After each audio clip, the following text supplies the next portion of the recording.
हलचल से भरे शहर के वसत में एक मामूली अपार्टमेंट के अंदर बसी हुई फातिमा, एक अकीदतमंद माँ, और उसकी नौमर बेटी आमना किचन की मेज़ के पास बैठी चाय का घूंट पी रही थीं। जैसे ही दोपहर का सूरज पर्दों से छानकर फर्श पर गर्म नमूने डाल रहा था, फातिमा ने महसूस किया कि ये ईमान की मीरास बांटने का बेहतरीन लम्हा है। आमिना, फातिमा ने आहिस्ता से कहा, क्या तुम जानती हो कि हम दिन में 5 वक्त नमाज क्यों पढ़ते हैं? उसकी आवाज़ नरम थी, लेकिन खामोश ताकत से पीवस्त थी। आमना ने ऊपर देखा, उसकी आंखें मुतजस्सिस और चमकदार थीं। मामा, मैं जानता हूँ कि ये अल्लाह की इबादत करना है, लेकिन कभी कभी बहुत ज़्यादा लगता है। फातिमा एक नौजवान के चेहरे के बेशुमार खलफशार को समझकर मुस्कुराई।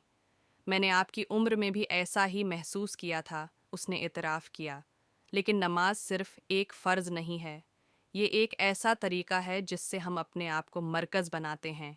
एक लम्हा है कि हम हर इस चीज़ से दूर हो जाएं जो हमें जल्दी कर रही है और अल्लाह से गहरा ताल्लुक़ रखता है। आमिना ने अपनी माँ के यकीन की गहराई को महसूस करते हुए गौर से सुना। लेकिन मैं इस ताल्लुक़ को कैसे महसूस करूं? कभी कभी मेरा दिमाग घूम जाता है। ये फितरी है, फातिमा ने तसल्ली देते हुए कहा। नमाज अल्लाह के साथ गुफ्तगू है, ख़यालात का दखल होना ठीक है, लेकिन अपने आप को नरमी से वापस लाएं। हर बार जब आप अल्फाज पढ़ते हैं तो जान लें कि आप उसकी तारीफ़ कर रहे हैं, रहनुमाई मांग रहे हैं और शुक्रिया अदा कर रहे हैं। आमना ने आहिस्ता से असबात में सर हिलाया। माँ के अल्फाज की सादगी अंदर डूब गई। फातिमा ने आहिस्ता से कहकहा लगाया, बिल्कुल, हर नमाज के बाद आपके दिल को हल्का और साफ महसूस करना चाहिए।